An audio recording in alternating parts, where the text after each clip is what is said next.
You are listening to Breaking Boundaries with Brad Palumbo.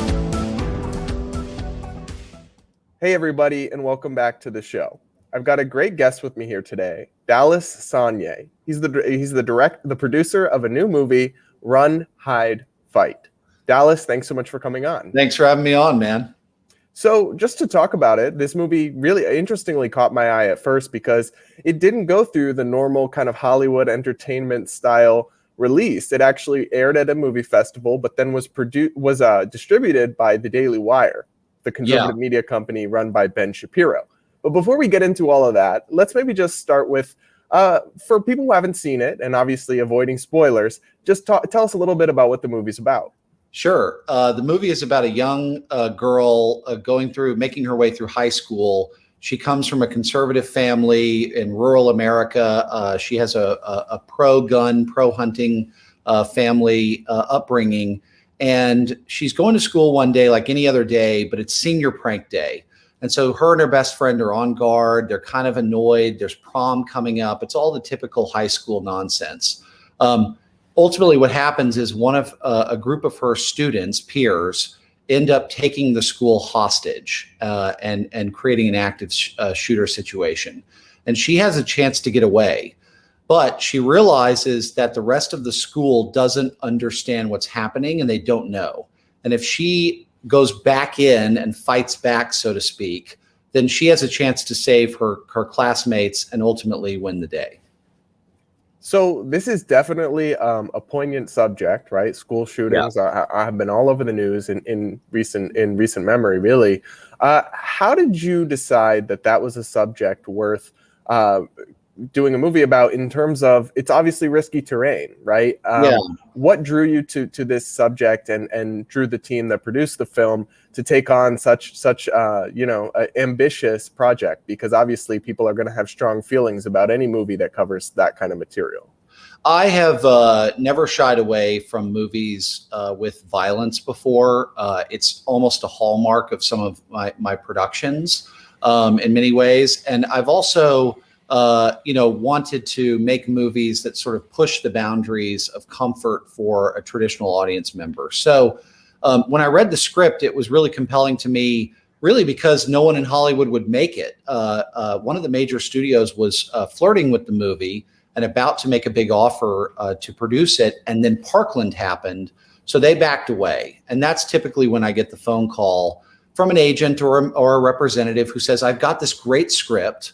I believe in it, but no one's going to make it. No one's crazy enough to make it except you. So, that's me and that's my business. And I've made a career out of it. But the script really spoke to me because I was looking for a story to tell that really sort of didn't go too much into the point of view of the killers, right? I didn't want to do that. I really appreciate the concept of mental toughness and personal responsibility and things like that. So I wanted to do a movie that showcased a young person having those traits.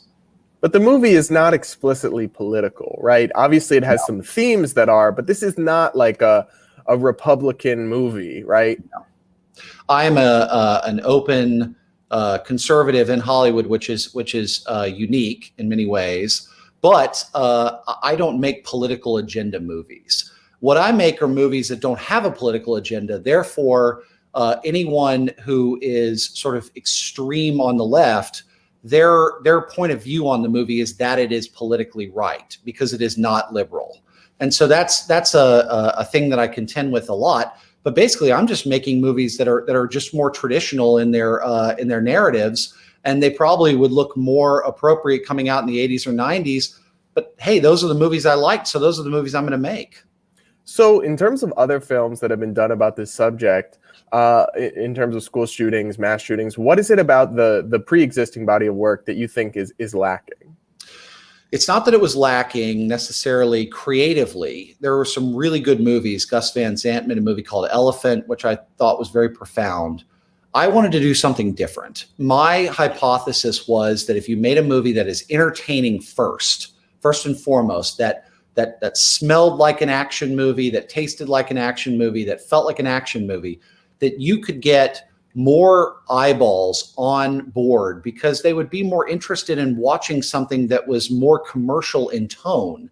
Now, some people have said that's exploitative. I don't agree with that. I think we told a good movie that happened to be about some really, really touchy subject matter. But I felt personally responsible enough to go in and guide the movie on behalf of the filmmakers and the actors and all of our partners, and take that role. So I put the movie on my shoulders and brought it home. So I know that you've made a little bit of a niche about touching the films that the traditional, maybe liberal producers wouldn't go near. But was there any concern from you or for the people that you guys casted, the actors, that they might face some retribution or that it might hurt them in Hollywood around the industry that they participated in this film, even if they did agree? So it's interesting, actually, because we're going to talk about the critics. But I've read several criticisms of the film that call out individual actors as having done really well, and then say, but they never should have been in this movie. Now, so I guess back to the question. The question is, did anyone involved in the production have an idea that or worry that this was going to cause them some problems being involved in this? I tend to be an over communicator. And so I sat down or at least got on the phone with the majority of the cast prior to making the movie and ran through the scenarios with them and sort of alerted them to some of the things that I'd experienced, say making Dragged Across Concrete with Mel Gibson or any of these other controversial movies that I made in the past. And I told them, here's what's going to happen. I don't need a crystal ball. This is going to happen to this movie. And if you sign up, you need to be ready for it. You need to be emotionally ready for the roller coaster. And so interestingly enough, those young actors, they really have their heads on their shoulders and they were confident in their decision and none of them hesitated for a second. So tell us a little bit about how this movie came to be distributed by the Daily Wire, which for people that know, I mentioned it's Ben Shapiro's big conservative media empire, but it's just now getting into entertainment. And so it's not the traditional venue a movie would be distributed by. How did it come to end up with Ben and Jeremy Boring over at the Daily Wire? So about a year and a half ago, I reached out to Ben through a mutual friend, and we had coffee in Los Angeles, pre-COVID and everything. And we really got along, and I'm an admirer of him, and I really think what they've done over at the Daily Wire is really special. And I said to Ben, let's make a movie together. And he said, well, that sounds great. I love movies. I've written scripts before. Obviously, I grew up in LA. But I, and I'm happy to help you, but, if you put our name on it, you're going to get killed. And I said, no, we're going to put your name all over it. Like, are you kidding me? Like, we're not going to make a movie with you and hide you. And so we laughed about it and cut to a year later, with Run, Hide, Fight, we'd finished the movie. We'd been accepted into one of the most prestigious film festivals in the world, in Venice, Italy, the Venice Film Festival, which amazingly was in person this year. It was not virtual. So we and the crew and the cast, 25 of us, flew to Italy in the middle of the pandemic in September, went to the premiere and had a great time. As that was happening, the critics were watching the movie on a link from Los Angeles, New York, London, etc. And they weren't in the room and they didn't feel the vibe and the tone and they didn't get that experience, but they were watching it on a link and they slaughtered the movie. I mean, slaughtered it. And I'm hesitant to ever say towards a negative review, how dare you, or I'm a victim or any of that stuff. No. But this felt systemic. It felt like a group of people were teamed up, all having the same reaction to the movie's subject matter, which they deemed inappropriate, and the perception of politics from the movie based on, my involvement and other people's involvement and things like that. So we were in a really tough situation where a lot of the distributors, they were passing on the movie, but they were still calling me on the side and saying, Dallas, that movie's amazing. Oh my gosh, you killed it. Oh my gosh, it's going to do so well. It's one of the best movies I saw all year. But we can't release it because I've got kids in private school and I can't get fired and I've got a mortgage and oh my gosh. And they were really having this crisis of conscience. And so ultimately they passed. we got a couple of really tiny offers that would have put us in the hole over $1 million in the hole. And so I reached out to Ben and I said, hey, remember when we said we were going to make a movie together? Why don't you take a look at this movie that I've made? And I told him the situation. He put me in touch with Jeremy Boring, his partner, and the entire group of staff at the Daily Wire watched the movie one afternoon in a screening room. And the response was overwhelmingly positive. We ended up doing a deal, and they ended up becoming the distributor for the movie in the US and Canada. So it was the most amazing situation. What a saving grace for the film. And I just couldn't say enough good things about Daily Wire and Ben and Jeremy. And what a great way to release a movie, to be honest. Well, I am curious a little bit in terms of, I noticed, and I want to pull up the exact numbers because they're kind of funny. I'm not someone who, when I'm watching a movie, particularly cares what the critics say on Rotten Tomatoes. But I looked up your movie, Run, Hide, Fight, on Rotten Tomatoes, and it has a 25% rating from the critics, which, as I'm sure you know, is quite bad. But then you go one over and you look at the audience score, and it's 93% positive with over 1,000 ratings. So what is that right there, that discrepancy between how the critics panned your movie, but audiences apparently really liked it? What does that tell you? Well, it tells me what I already knew, which is the critical community. They're so far left that they can't recognize anything or support anything or let anything slide that doesn't fit into their worldview. That worldview tends to be a sort of a how dare you attitude. It's they're woke scolds. It's just ridiculous. So again, it felt like it was across the board. But the audience reaction has been unbelievable. I've received literally 2,000. I counted over 2,000 emails from just people who saw it, who are reaching out to me and saying, "Thank you for making this movie. Thank you for working with the Daily Wire. Thank you for getting it out to us."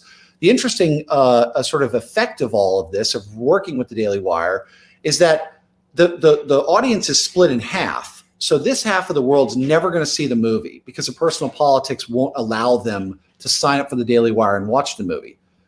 Subsequently, this half of the world is going to see it in such great numbers because of the Daily Wire and Ben Shapiro's reach and all of that kind of stuff and just their massive audience and things like that. So it's really the wildest scenario I could have imagined. Right. And obviously, I think it's great that you were able to do this with the Daily Wire, but isn't it kind of unfortunate that the audiences have siloed like that in terms of, understandably, right? A lot of conservatives don't want to watch a lot of the woke kind of really explicitly political shows and movies, but also shows. I mean, I watch shows on Netflix or on CBS or on NBC Peacock where like the premise of the show is not political, but yet they just work in random Trump barbs and random like digs at conservatives and random liberal kind of, I don't want to say propaganda is too strong a word, but just like pushing an agenda when it doesn't even, it's not even like it's a political film or movie or show sometimes. And so it is kind of unfortunate. Obviously, it's great that your movie was still able to get out there, but isn't it unfortunate audiences have siloed like this? Well, it's terrible for art.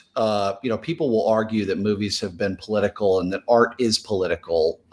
And I wouldn't disagree with that, but there was always an interest in seeing other people's stories, right? The great thing about art was that it opened your eyes to other worlds, to other ways of life, other perspectives, things like that. When everyone silos individually, then all they're doing is they're sort of reaffirming their own beliefs and their own systems. I don't want to say biases because I don't like that word, but the belief systems that they have. So they're just strengthening their own beliefs. What's disappointing though is we weren't given a choice. And by that, I mean conservatives, right? I believe that the movies that have come out of Hollywood, and certainly in the independent space, if you look at the lineup of movies at the Sundance Film Festival or the Independent Spirit Awards, I mean, there is nothing for me and my audience anymore in there. I don't have any interest in those movies. I respect them. I'm interested in learning about them and seeing them from an artistic perspective. But in my core demographic, there's nothing. So I think it's bad for art. I think it's bad for the community. But we didn't start this fire. Okay, so we are a reaction. A conservative distributor in the Daily Wire is a reaction to Hollywood being intolerant to our points of view, and that's just that. I mean, even folks on the left wouldn't argue with me on that. Right. I mean, it's funny that we're having this conversation, and we scheduled it weeks ago, but it was it today or yesterday that the Disney fired the Mandalorian actress for, I mean, I never think you should make comparisons to Hitler, but what she said, so for context for listeners, yes, she made a comparison about how demonizing people for their political views is kind of similar to what they did in Nazi Germany in terms of demonizing Jewish people for having different views. And she was trying to say that you shouldn't demonize people for their other views. Now, what happened is that Disney fired her. And look, I personally would tell people don't make Holocaust comparisons ever, but liberal actors and actresses make them all the time, especially about Trump and the Trump era and Pence and all this stuff. So it was kind of an absurd example, but just using that as a jumping off point, you've been doing this for decades. What is it like being a conservative in a liberal industry that is so openly to the left now in Hollywood? Yeah, the Gina Carano situation is really disappointing to see the reaction from Lucasfilm and Disney and things like that. As a conservative, all we can do is vote with our dollars, right? I'm not a big believer in sort of organized boycotts and things like that. I don't believe in it because I don't want it to be, sent back my way. And it has before, so I felt it. It doesn't feel good. But I think she ultimately made a social media post that was that I think if she had really thought about it or was sort of contemplating it and de-trolling herself, I don't think she would have sent it out. That said, I think she's an amazing actress. I think she's a total star. I have reached out to her team today and offered my support and hope to work with her soon on a movie. I'd love to make a movie with her. In terms of just existing as a conservative in Hollywood, the more independent and the more outside the system I go, the happier I become. Now, I'm a little bit of a hypocrite in that sense because I still have a movie at New Line in development that they are promising to make this year. I have, projects with big directors in Hollywood that need the studio system to finance them. I've got Netflix releasing a movie here with us in about 2 months, 3 months. So, I'm still, 1 foot in the system. But if I had to choose today between, making movies in Hollywood in that safe environment, so to speak, versus going completely independently and making movies for no budgets, I would choose the latter instantly because I seek creative freedom and I don't want to be in business with people who are legitimately intolerant of my worldview. So one interesting question too is that your movie's not explicitly political or partisan, and like you said, I mean, to some extent, art and film and books are political. Hopefully they're not partisan, right? But they're political in the broadest of senses. And one interesting thing that I know Ben Shapiro talks a lot about, and I honestly never really thought about a lot till I heard him and other conservative, commentators and thinkers talking about this, is that culture is, it shapes our politics, right? In a way that most people probably don't understand. So that when the culture is constantly feeding people liberal messaging subconsciously, well, that shapes what the next generation is going to believe politically, even if those messages are often coded and not explicitly political. So to what extent do you think it's necessary to produce kind of counter programming that inputs the other view out there into the culture to even maintain that as a viability or as a viable path in our politics? Well, I think, you said the right word, which is political versus partisan. And I think that's a really fine line. And I would also use the word intent. I think the word intent is one of the most important words in the entire world right now, especially as we confuse each other as we just have so little in common with the other side anymore. So what I would say is my intent is to make movies that are not partisan, right? So that's the start. From there, it's entertainment, right? It's got to be a great movie, a great story, great characters. If I can find stuff that fits those initial sort of barriers to entry and has conservative values in them, then that's terrific, right? But that's not the goal. In terms of the culture being sort of so impactful into politics, I think that's incredibly correct. And Breitbart really was the one who started that all, Andrew himself. In terms of the culture, what has to happen is more conservatives have to create. And here's where it gets tough. It is not in our nature to be artistic. We are conserving.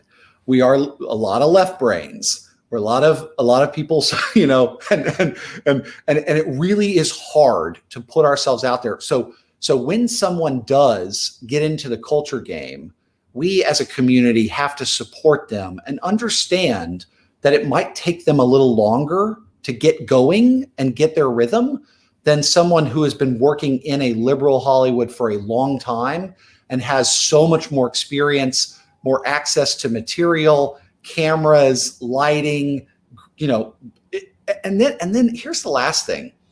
Conservative investors have to get over the concept of rate of return. Now, I'm not saying I'm trying to lose everyone's money. In fact, our movies, we have returned the investment almost 100% on every single movie I've ever made where I was in charge.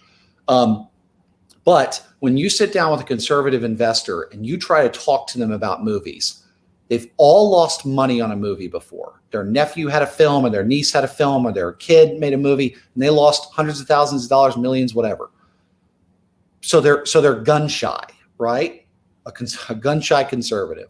And so really what they have to do is they have to understand that this is a culture war.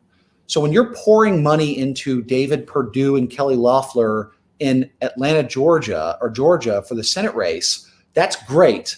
But what you also understand is that's not enough. And so there has to become a conservative economy of investors and buyers and creators and commerce and all these things. That's going to take, Klavan thinks it's going to take 20 years. I think it's more like 5 years, but people are going to do it. And I hope I can be a big part of it. Yeah, for sure. And to kind of step back and go back into Run, Hide, Fight specifically, I'm curious, what was your favorite part of making the movie? My favorite part is being on set. It is so hard to get a movie made and to get it up and running. And so when you're on set and you're seeing the actors portraying the lines and the script coming to life, and I get a big kick out of the action scenes and the we call them the gore gags when someone gets shot or their arm gets torn off or whatever. I have a good track record with that. We do all of our effects practically, so they're on set. With with blood squibs, and there's not a lot of CGI, and there's certainly no CGI blood in any of my movies. So, we're doing it in camera, so to speak.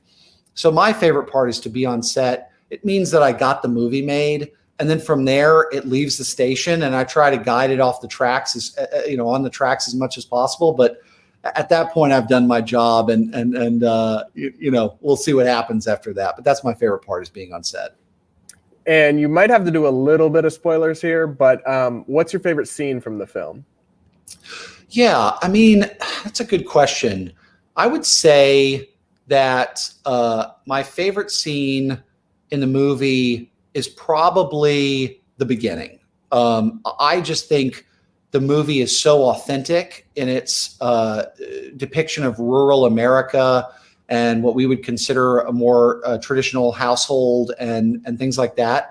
And so I lost both of my parents in the early in 2010 and 2012.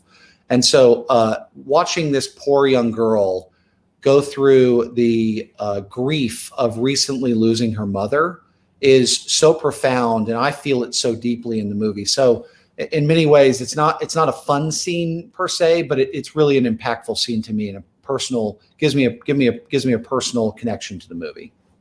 And for people who are listening who think this perspective of a conservative in Hollywood is interesting and think the movie sounds decent, what's your pitch for them to actually go out right now and go and watch it? Well, so if you're like me and I grew up in the 80s and 90s, but even if you grew up in the 60s, the 70s, or even in the 2000s and beyond, if you're a conservative, you are probably turning on Netflix and having trouble finding something you want to watch. I watched Little Fires last weekend with Denzel. I thought it was really good. That's about as close as I could find to anything sort of with a conservative, traditional vibe to it lately. So it's few and far between.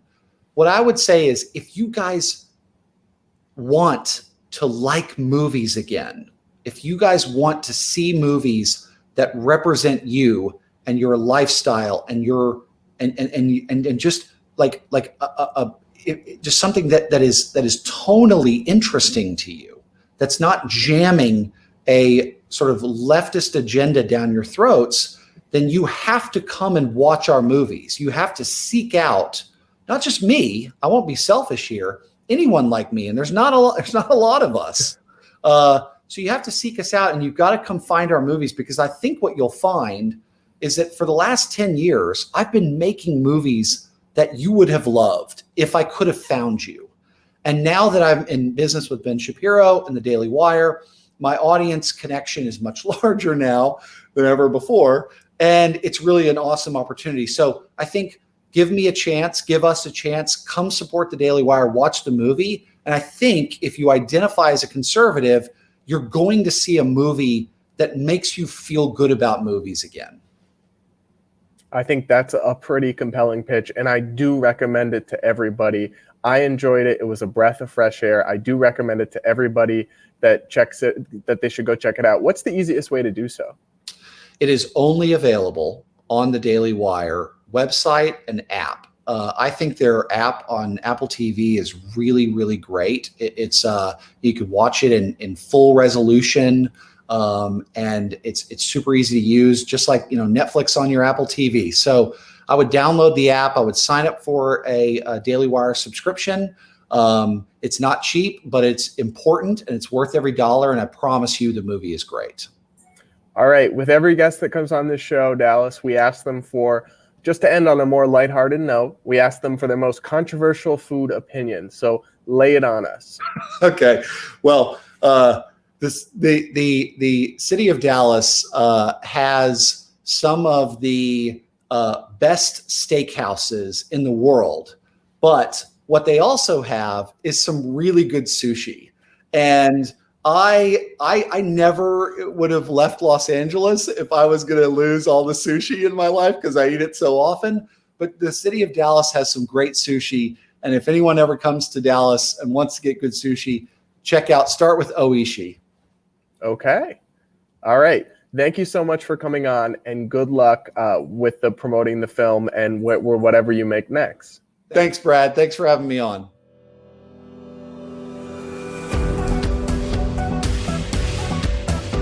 You are listening to Breaking Boundaries with Brad Palumbo.